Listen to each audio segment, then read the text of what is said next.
¿cómo están? Soy Antonio Sánchez Ballinas, coordinador de su programa Radio M12, que se transmite por la frecuencia universitaria 96.9 del FM de nuestra máxima casa de estudios, la Universidad Autónoma de Puebla, donde la libertad de expresión la hacemos todas y la hacemos todos. Los días sábados a las 10 de la mañana, donde también les espero para escucharnos. Miren ustedes, queridos amigos, las Fuerzas Especiales del Ejército de los Estados Unidos, conocidas como los Boinas Verdes, se fundaron el 19 de junio de 1952. El estadounidense Aaron Buck contribuyó a la creación de la primera unidad de estas fuerzas especiales, misma que años después, en 1962, fue aprobada por el entonces presidente John F. Kennedy. Desde entonces, la primera unidad de Boinas Verdes fue destinada al 10º Grupo de Fuerzas Especiales aerotransportado, localizado en Fort Bragg, Carolina del Norte. La nueva unidad estaba formada por tropas paracaidistas, Rangers, soldados de las fuerzas de asalto y veteranos combatientes de la Segunda Guerra Mundial.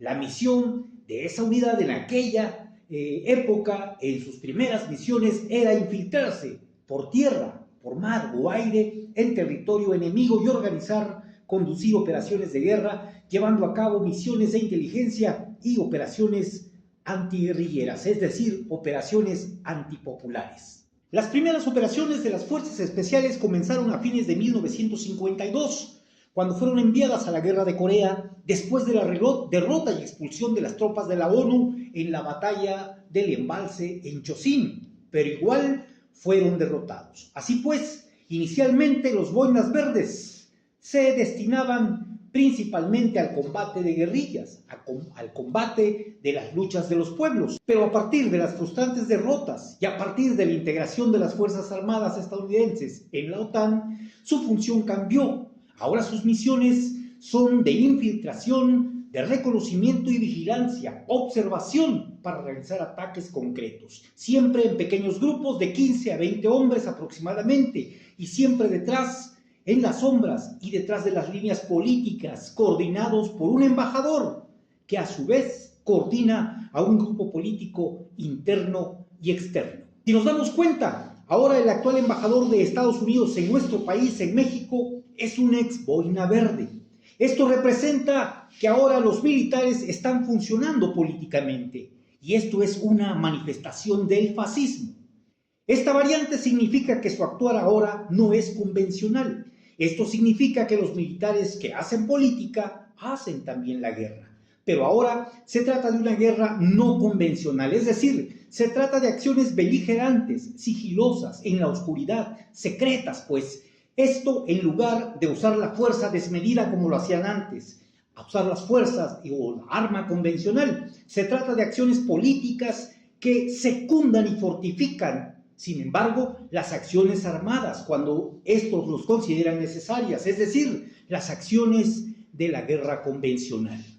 No debemos olvidar lo que recientemente ocurrió en Perú, cuando el presidente electo democráticamente, Pedro Castillo, quien priorizaba los intereses de su pueblo al del país norteamericano, fue sustituido por políticos del mismo Perú, encabezados por Baluarte, pero dirigidos por la embajadora de Estados Unidos, Lisa Kena, quien fue agente de la CIA y quien un día antes del golpe se reunió con los actores políticos de ese acto y el ministro de Defensa de Perú.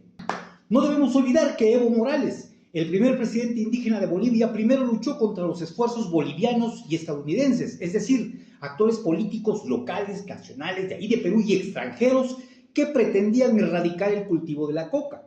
Después, en el 2008, Evo Morales expulsó a la Administración para el Control de Drogas de Estados Unidos en Bolivia y en el 2013 hizo lo mismo con la Agencia de los Estados Unidos para el Desarrollo Internacional, acusándola de injerencia y de conspirar contra su gobierno. Al final, lo trataron de vincular al narcotráfico, los mismos estadounidenses, y finalmente, después de 14 años y su cuarta reelección, los Estados Unidos, vía su embajada, consideraron que era suficiente y fraguaron un golpe de Estado, desestabilizando Bolivia y enfrentando a la izquierda boliviana entre sí. Obviamente, esto les costó 14 años de preparación, pero al final lo lograron golpear al pueblo boliviano. Y en el 2019, Evo Morales salió exiliado de nuestro país, México, donde el presidente Andrés Manuel López Obrador le dio asilo político. Tampoco hay que olvidar que a consecuencia de aquel enfrentamiento entre la izquierda boliviana, organizado por militares estadounidenses disfrazados de políticos,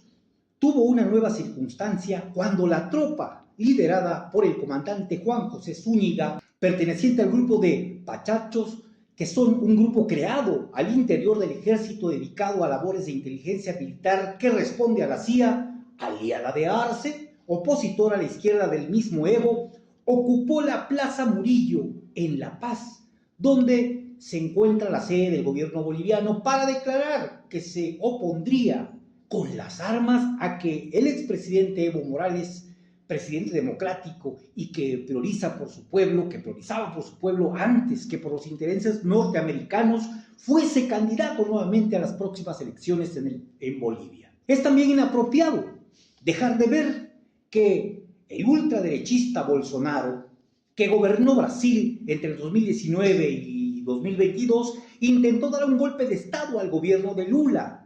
Y todo esto apoyado por los intereses norteamericanos y coordinados por políticos y diplomáticos de la Unión Americana en ese país, en Brasil. Y finalmente, nadie puede dejar de ver qué ha pasado en Venezuela, con Guaidó y con Corina Machado, quienes abiertamente han declarado tener el apoyo de los Estados Unidos.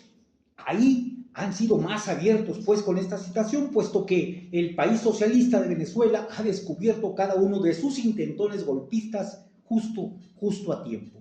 Ahora bien, estimados amigos, ante estos hechos y considerando lo que ocurre en nuestro país ahora, es decir, una izquierda confrontada de Morena y diputados y senadores convertidos en peones de las fuerzas políticas confrontadas al interior de los grupos parlamentarios de Morena, ante una izquierda que no es izquierda, ante la existencia de neoliberales incorporadas a la supuesta izquierda mexicana, a esta cuarta transformación, ante la movilidad y creación de una fuerza política de derecha y de ultraderecha, ante el crecimiento de grupos paramilitares en el norte y en el sur del país, ante las fuerzas militares norteamericanas con efectivos de 220 soldados presentes en nuestro país, ante la creación de fuerzas especiales como la famosa PACAL, entre otras, es claro que están las fichas puestas en el tablero para cuando decidan los actores políticos norteamericanos en nuestro país, principalmente coordinados desde la embajada por el boina verde que ocupa ese espacio, pueden golpear a esto que han llamado 4T, si es que trastocan de más los intereses norteamericanos. Ante estas circunstancias, estimados amigos, no son el problema fundamental los aranceles. Sin embargo, bueno, pues ahí está la situación que estamos viviendo en nuestro país. Estamos a punto de un golpe de Estado técnico.